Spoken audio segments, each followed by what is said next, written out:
ಮುಲ್ಕಿ ಮೂಡಬಿದ್ರೆ ವಿಧಾನಸಭಾ ಕ್ಷೇತ್ರದ ಪ್ರಚಾರ ಸಮಿತಿಯ ಆಶ್ರಯದಲ್ಲಿ ಮುಲ್ಕಿ ಮತ್ತು ಮೂಡಬಿದ್ರೆ ಬ್ಲಾಕ್ ಕಾಂಗ್ರೆಸ್ ಸಮಿತಿ ಸಹಕಾರದೊಂದಿಗೆ ಅಯೋಧ್ಯೆಯ ಶ್ರೀರಾಮ ಮಂದಿರದ ಹುಂಡಿ ಕಳವು ಆರೋಪಿಗಳ ವಿರುದ್ಧ ಕಠಿಣ ಕ್ರಮಕ್ಕೆ ಆಗ್ರಹಿಸಿ ಬೃಹತ್ ಪಂಜಿನ ಮೆರವಣಿಗೆ ಹಾಗೂ ಪ್ರತಿಭಟನಾ ಸಭೆ ಕಿನ್ನಿಗೋಳಿಯಲ್ಲಿ ನಡೆಯಿತು.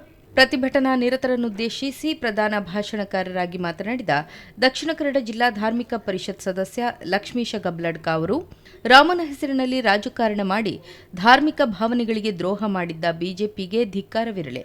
ಅಯೋಧ್ಯೆಯಲ್ಲಿ ನಡೆದ ಹುಂಡಿ ಕಳ್ಳತನದ ಬಗ್ಗೆ ಪ್ರಧಾನಿ ನರೇಂದ್ರ ಮೋದಿ ಮೌನ ಮುರಿದು ಉತ್ತರ ನೀಡಬೇಕು ಎಂದು ಎಚ್ಚರಿಸಿದರು.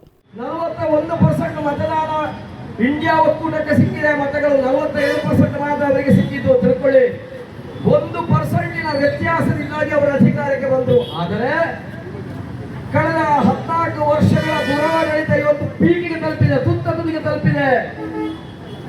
ಯಾರೆಲ್ಲ ನರೇಂದ್ರ ಮೋದಿಯನ್ನು ಅವತಾರಿ ಪುರುಷ ಅಂತ ಯಾರೆಲ್ಲ ಹೇಳಿದ್ದಾರೋ, ಯಾರೆಲ್ಲ ನಂಬಿದ್ದಾರೋ ಅವರೆಲ್ಲ ಹಿನ್ನೆಲೆ ಚೀತು ಒಂದು ಉಗಿಯುವ ಹಂತಕ್ಕೆ ಬಂದಾಗಿದೆ. ಕೆಪಿಸಿಸಿ ಪ್ರಚಾರ ಸಮಿತಿ ರಾಜ್ಯಾಧ್ಯಕ್ಷ ವಿನಯ್ ಕುಮಾರ್ ಸೊರಕೆ ಮಾತನಾಡಿ, ಅಯೋಧ್ಯೆ ಹುಂಡಿ ಕಳ್ಳತನದಲ್ಲಿ ಕೋಟ್ಯಾಂತರ ರೂಪಾಯಿ ನುಂಗಪ್ಪವಾಗಿದೆ. ರಾಮಭಕ್ತರು ಭಕ್ತಿಯಿಂದ ಹಾಕಿದ ದೇಣಿಗೆ ನಾಪತ್ತೆಯಾಗಿದೆ. ಇದು ರಾಮಭಕ್ತರ ಭಕ್ತಿ ಹಾಗೂ ಶ್ರದ್ಧೆಗೆ ಮಾಡಿದ ಅಪಮಾನ ಎಂದರು. ಸಣ್ಣ ಒಂದು ಹುಡುಗಿಯೊಬ್ಬಳು ಅಕ್ಷರ ಬರೆದರೆ ಮನ್ ಕಿ ಬಾತ್ ಅಲ್ಲಿ ಬರ್ತದೆ, 2,000 ಕೋಟಿ ರೂಪಾಯಿ ಲೂಟಿ ಆಗಿದೆ. ದೇವರ ಹಣ, ಬಂಗಾರ ಲೂಟಿ ಆಗಿದೆ, ಬೆಳ್ಳಿ ಲೂಟಿ ಆಗಿದೆ, ರಿಯಲ್ ಎಸ್ಟೇಟ್ ಬಿಸಿನೆಸ್ ಆಗಿದೆ. ಇವತ್ತು ಇಟ್ಟಿಗೆ ಹೆಸರಲ್ಲಿ ಕಲೆಕ್ಟ್ ಮಾಡಿದಂತ ಹಣ ಎಲ್ಲಿ? ಇವೆಲ್ಲವೂ ಕೂಡ ಉತ್ತರ ಕೊಡಬೇಕಾಗಿದೆ. ಯಾಕೆ ಮೋದಿ ಅವರು ಇದರ ಬಗ್ಗೆ ಶಬ್ದ ತೆಗಿತಾ ಇಲ್ಲ? ಕೆಪಿಸಿಸಿ ಪ್ರಧಾನ ಕಾರ್ಯದರ್ಶಿ ಮಿಥುನ್ ರೈ ಮಾತನಾಡಿ, ಅಯೋಧ್ಯೆ ಹುಂಡಿ ಕಳ್ಳತನ ಹಿಂದೂಗಳ ಧಾರ್ಮಿಕ ಭಾವನೆಗೆ ಧಕ್ಕೆ ತರುವ ಕೆಲಸ. ಚುನಾವಣೆ ಬರುವಾಗ ಹಿಂದುತ್ವದ ಬಗ್ಗೆ ಮಾತನಾಡುವ ಬಿಜೆಪಿ ಈಗ ಎಲ್ಲಿದೆ ಎಂದು ಪ್ರಶ್ನಿಸಿದರು. ಬಿಜೆಪಿ ಪಕ್ಷದ ಧರ್ಮದ ಮಿತ್ತು ಪ್ರೀತಿ ಇಚ್ಚಿ, ಬಿಜೆಪಿ ಪಕ್ಷದ ಹಿಂದೂ ಧರ್ಮದ ಮಿತ್ತು ಪ್ರೀತಿ ಅಂತೂ ಇಚ್ಛೆ ಇಚ್ಚಿ. ಅಕ್ಲೆಗೆ ಪ್ರೀತಿ ಪುನಃ ಓಟದ ಮಿತ್ತು ಮಾತ್ರ.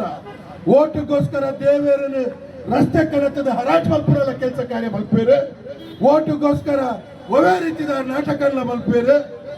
ಇನಿ ಆಯ್ತ ಪರಿಣಾಮ ಹೆಂಚಿನ ಬಂಡ ರಾಮ ಮಂದಿರನು ರಾಮನ ಹುಂಡಿನ ಕಲಾವ್ ಮಲ್ಪುರ ಹೆಂಚಿನ ಇನಿ ಒಂಜಿ ಬೊಚ್ಚಾದಿನ ಕೆಲಸ ಕಾರ್ಯ ಇಡೀ ದೇಶದ ಆದಿತ್ಯನಂಡ, ಇಡೀ ದೇಶದ ಹಿಂದೂ ನಕ್ಕಲ ಭಾವನೆಗೆ ತಪ್ಪು ಚುಕ್ಕೆ ಕನಪುರಂಚಿನ ಕೆಲಸ ಕಾರ್ಯ ಏರಾಳ್ನ ಬಂತಿದ್ದೇರ್ನಂಡ ಅವು ಬಿಜೆಪಿ ಪಕ್ಷದ ಮಾಜಿ ಸಚಿವರಾದ ಕೆ ಅಭಯ ಚಂದ್ರ ಜೈನ್, ಮುಲ್ಕಿ ಮೂಡಬಿದ್ರೆ ವಿಧಾನಸಭಾ ಕ್ಷೇತ್ರದ ಕಾಂಗ್ರೆಸ್ ಪ್ರಚಾರ ಸಮಿತಿ ಅಧ್ಯಕ್ಷ ವಸಂತ್ ಬೆರ್ನಾಡ್, ಮುಲ್ಕಿ ಬ್ಲಾಕ್ ಕಾಂಗ್ರೆಸ್ ಅಧ್ಯಕ್ಷ ಮೋಹನ್ ಕೋಟ್ಯಾನ್, ಧಾರ್ಮಿಕ ಪರಿಷತ್ ಸದಸ್ಯ ಸುಬ್ರಹ್ಮಣ್ಯ ಪ್ರಸಾದ್ ಕೊರಿಯಾರ್, ಮೂಡಬಿದ್ರೆ ಬ್ಲಾಕ್ ಕಾಂಗ್ರೆಸ್ ಸಮಿತಿ ಅಧ್ಯಕ್ಷ ಪ್ರವೀಣ್ ಕುಮಾರ್ ಜೈನ್ ಮತ್ತಿತರರು ಪಾಲ್ಗೊಂಡಿದ್ದರು. ಕಾರ್ಯಕ್ರಮಕ್ಕೂ ಮುನ್ನ ಕಿನ್ನಿಗೋಳಿ ರಾಜಾಂಗಣದಿಂದ ಬಸ್ ನಿಲ್ದಾಣದವರೆಗೆ ಬೃಹತ್ ಪಂಜಿನ ಮೆರವಣಿಗೆ ನಡೆಸಲಾಯಿತು.